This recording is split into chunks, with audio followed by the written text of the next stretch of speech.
Ayọ̀ Jamiu nínú fọ́nrán yìí gbọ́ ọ̀rọ̀ tó lágbára o lẹ́nu Wálé Adéọba lórí ọ̀rọ̀ Táyé Currency náà ní gbogbo ọ̀rọ̀ yìí ti wáyé o. Kí ni Wálé Adéọba sọ tó dàbí ọ̀rọ̀ gbígbóná tó dàbí ìkìlọ̀ tó dàbí ọfà tó lágbára tí wọ́n fi ránṣẹ́ sí alàgbà Ayọ̀ Jamiu àti Mr. Saheed Sport. Gbogbo ọ̀rọ̀ yìí mà dá lé lórí interview kan tí Mr. Saheed Sport ṣe lọ́jọ́sí àti Wálé Adéọba fi jáde pé irọ́ pọ̀, irọ́ yìí pọ̀ o, irọ́ yìí lágbára o, irọ́ kàǹkà ni o. Ẹ wò Wálé Adéọba ló mọ ìdí tó ṣe pé ọ̀pọ̀lọpọ̀ nǹkan tí Saheed Mr. Sport yìí pè tí wọ́n sọ tó jẹ́ pé irọ́ ni.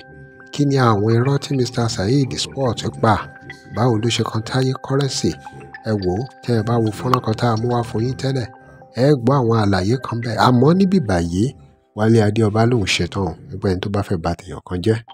pé òun náà ṣetán láti wọ̀yá àjà pẹ̀lú ẹ̀. Ẹ wò ní fọ́nrán yìí Wálé Adéọba ó tú ọ̀rọ̀ tó gbóná jáde. Ẹ gbọ́ ẹ̀kúnrẹ́rẹ́ ní fọ́nrán yìí lẹ́nu Wálé Adéọba. Orúkọ mi ni Wálé Adéọba Mr. Packaging jẹ́ lógo láti sọ̀rọ̀ lálẹ́ yẹn yọ́dá nìjà rẹ̀.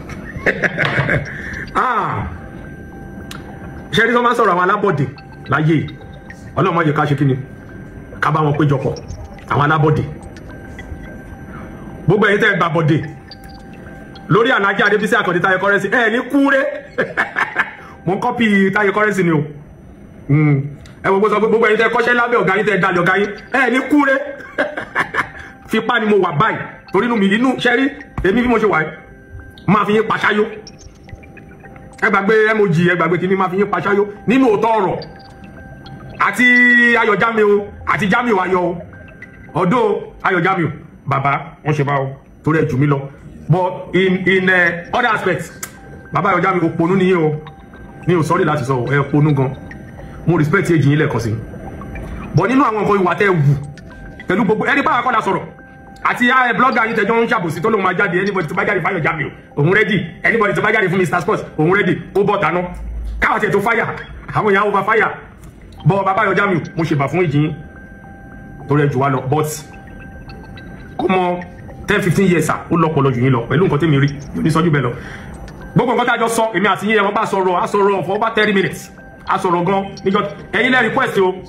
na ẹ mọ̀ mi nínú industry kìíní kan number and I gave you respectfully I gave you my number. Ìyẹn bàbá Ayọ̀ Jamiu yìí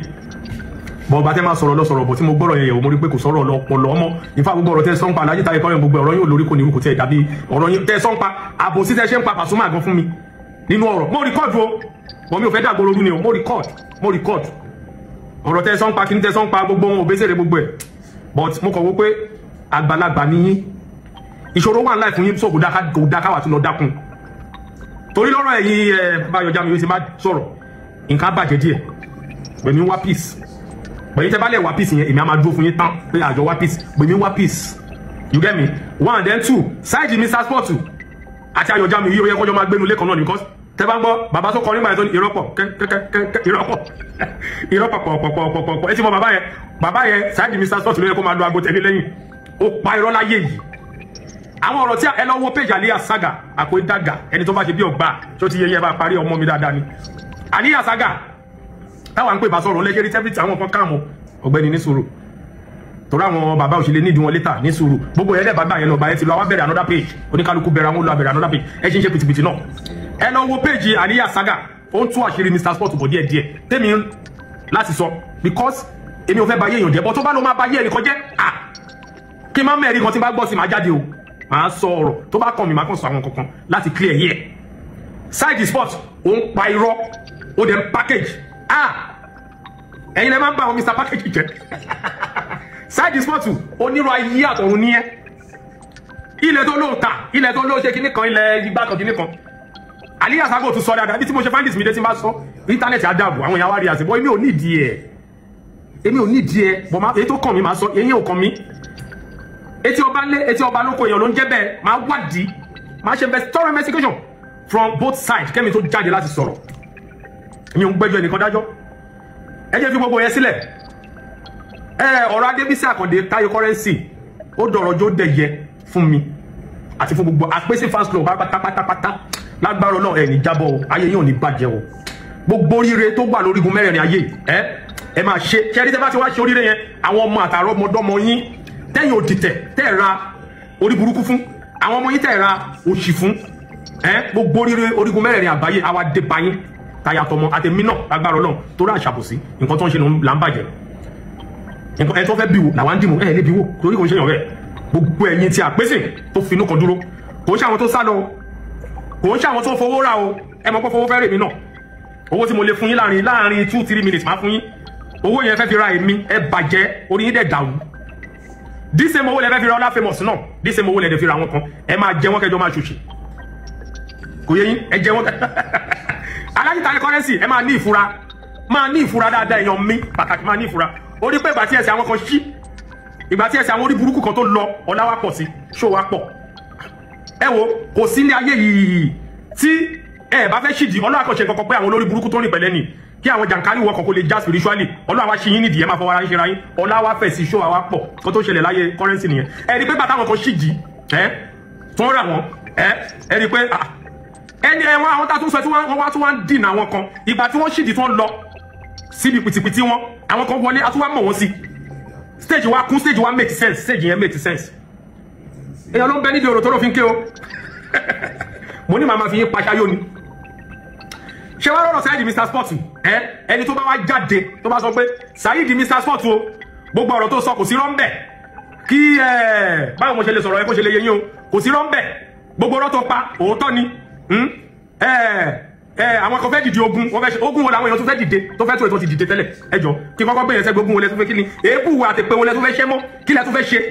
gbogbo propaganda gbogbo nǹkan tẹ́ fẹ́ ṣe gbogbo ẹ̀ lọ́nà dà sí wo ẹ gbàgbé àwọn akátọ̀ sọ̀rọ̀ gbogbo ẹ̀ ọlọ́run dà báyìí ni ó wá ní ọmọ mi máa lọ báyìí Taye Currency ìyẹn number 1 then gbogbo irọ́ tí Saheed Mr Sport pa apart from pé ó jẹ́ àbúrò sí Taye Currency tí mo bá gbé Taye Currency báyìí tí mo gbé Saheed Sport báyìí ó kéré sí Alhaji Taye ọmọ kéèkàn fún lo chance ó lè sọ ìwọ gbọ́n mọ̀ because ọmọ pé 70% ọ̀rọ̀ irọ́ ni a ti mọ̀ ẹ́ lónìí rọ̀ rẹ̀ di yẹn Sport then anybody tó bá wá jáde pé òótọ́ ọ̀rọ̀ ló sọ wọ́n lọ check school wọn pẹ̀lú ẹni yẹn wọ́n ti lose yẹn ó wá miss yan Saheed Mr Sport nǹkan tó kú ẹ kú jẹ́ kí n sọ fún ẹ Sport ni pé tó bá lè bẹ̀bẹ̀ tójú bá ń tiẹ̀ tó bá lè bẹ ògo àgbáyé kò sí nǹkan tó fẹ́ ṣe sí tó bá lè bẹ̀ tójú bá ń tiẹ̀ kàn lọ bọ́ sí kọ̀rọ̀ tó lọ dárí jẹ̀ṣẹ̀ gbogbo nǹkan bẹ́ẹ̀ tẹ́ plan bẹ́ẹ̀ ṣe plan yẹn tẹ́ ṣe yẹn torí mo wà nínú gbogbo yín kò lè yé yín mo wà nínú gbogbo yín gbogbo nǹkan tẹ́ ń sọ ọwọ́ mi báyìí ló wà so ti máa ń sọ̀rọ̀ mi ò fẹ́ sọ̀rọ̀ tán ni tí mo bá ń jáde pé àtẹ́tọ́ náà lọ lé Alhaji gbà yẹn gbogbo ẹ̀ tẹ́ ń ṣe gbogbo ọwọ́ mi ló wà ẹ mọ géèmù play gbogbo ẹ bá trust ara yín ẹ jẹ́ tó ju yẹn ẹ má gbogbo yín bẹ́ẹ̀ ṣe wà yẹn àwọn tó fún wa ní tí máa là fún yín báyìí ẹ máa lanu pé ẹni tó trust jù ó wà lọ́wọ́ wa gbogbo bẹ́ẹ̀ ṣe ra àwọn tẹ́ ra ó wà lọ́wọ́ wa kí ni ẹ ń bá ká Saheed Mr Sport gbogbo nǹkan tó dá sílẹ̀ láti fẹ́ bi Taye Currency wò lọ́nà kọ̀nà tọ́nà òde bá fún yìí wà lọ kúnlẹ̀ síbi kan àwọn méjì wà bẹ́ẹ̀ o àwọn méjì wà bẹ́ẹ̀ kí ayé ẹ̀ kó tó lè àrùn ayé ẹ̀ kó tó lè ní ti ju báwo ló ṣe gbádùn ẹsẹ̀ lè gbọ́ for your life to be settled kó tó lè lótú ojú tún àbí kí ló ń pè yín Yorùbá Ọlọ́run àwọn méjì Ọlọ́run ọba wà kọ́kọ́ bẹ Ọlọ́run ọba tó dá gbogbo wa sáyé kọ́kọ́ lọ tọrọ dárí jẹ̀ṣẹ̀ dẹ̀ pa àwọn tó gbéṣẹ́ rẹ̀ mú látòkè wa pé òòrí ṣe lọ tọrọ dárí jẹ̀ṣẹ̀ kó wá dákẹ́ má sọ̀rọ̀ mọ́ mo mọ bẹ́ẹ̀ mi àṣẹ wá túnṣe ìyẹn number 2 mẹ́ta number 2 lọ bẹ ìyá tó bí Taye Currency lọ́mọ ìyá yẹn kì í ṣe bó sọ̀rọ̀ ẹ̀mejì mo rí ìyá Currency ẹ̀mejì láyé ìgbà yóò ti pẹ́ láyé ẹ̀yìn challenge tó ń gbé 3 bedroom flat ó ti pẹ́ lẹ́yìn challenge lẹ́yìn ibi tí smiles ẹ̀yìn challenge tẹ́ bá fẹ́ dé challenge roundabout bá tẹ́ bá ń bọ̀ láti ring road ibi ìyànà yẹn tẹ́ máa gbà wọlé lápọ̀ tún Taye Currency gbébi kan gbẹ̀ báyẹn tẹ́ bá rántí ìgbà yẹn máa ń wà pọ̀ ìgbà yẹn mo ti rí ìyá bí ẹ̀kan abẹ́ méjì Ọlọ́run bá ń gbọ́ but brother mi bẹ àwọn ìyá lọ bẹ àwọn ìyá ó fẹ́ máa bá èèyàn jẹ́ ọ̀rọ̀ pé ìyá máa lajú sílẹ̀ a máa wẹ̀ kí ìyá yẹn máa sọ̀rọ̀ rárá ìyá yẹn ò tẹ́ wá sọ̀rọ̀ kí ìyá máa sọ̀rọ̀ rárá ẹlẹ́dàá ìyá yẹn ẹ̀jẹ̀ tí wọ́n fi bí Taye Currency ìbejì tí kò dẹ̀ sí mọ́ á bí ẹ léèrè nǹkan tó ń ṣẹlẹ̀ sí ẹnìyẹn Taye òfin ní tí ò fi sẹ́tù tí fẹ́ǹsà fi ń di agolo mẹ́ lọ́wọ́ tí gbogbo fẹ́ tó fi ń yí padà lọ́bẹ̀bẹ̀ kó tọrọ darí jẹ́jẹ́ ń kọ̀rọ̀ mo fẹ́ràn mo ṣe sọ bẹ́ẹ̀ o mi ò fẹ́ràn dénú èmi kò trust ara mi ò trust ẹ then number 3 bẹ Alhaji Currency piu ó tán tó bá ti lè ṣe yẹn ayé ẹ then jẹ́ kí n tún fi kàn sí lọ bẹ Ayéfẹ́lẹ́ lọ bẹ bọ̀dá Yínká ele Bravo tó ṣe gan èmi mo lọ mú Bravo lọ bẹ bọ̀dá Yínká ikú àwọn pípò ò ní sọ̀rọ̀ bẹ́ẹ̀ ṣe fẹ́ bá àwọn lórúkọ jẹ́ Dele Bravo game tí ẹ yàtọ̀ sí tí ẹ o mo wà nú ẹ but bọ̀dá Yínká lọ bẹ ó kọ̀ lè jáde kó máa bàyàn lórúkọ jẹ́ kó rò páyé ẹ máa dà Saheed Mr Sport bó ṣe jẹ́ nìyẹn lẹ́yìn ẹ̀ máa jáde máa sọ̀rọ̀ nípa Abbas Akande Obesere tó bá yá nsìn nǹkan tẹ́ ẹ̀ mọ́ ń pa Alhaji ọmọ rápálá Abbas Akande Obesere gbogbo bó ṣe overtake yín mafia kí ló ń ṣe yín Alhaji Obesere lẹ́fí ń ṣeré bàbá yín ni gbogbo ẹ̀rí tẹ́ tásímà yìí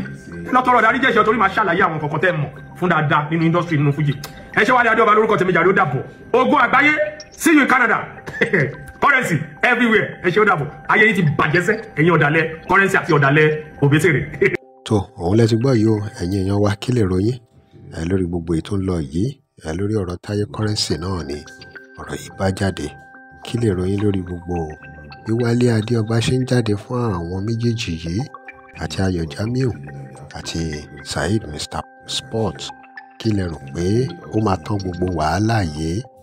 gbogbo rògbòdìyàn yìí kí ló máa mú wálẹ̀ pátápátá ọ̀rọ̀ rẹ̀ wọ ẹ̀yin èèyàn wa ẹ dá sí ẹ drop comment yín remember to like share and follow us thanks for watching. Now love ìpolówó ọjà fún WhatsApp number page.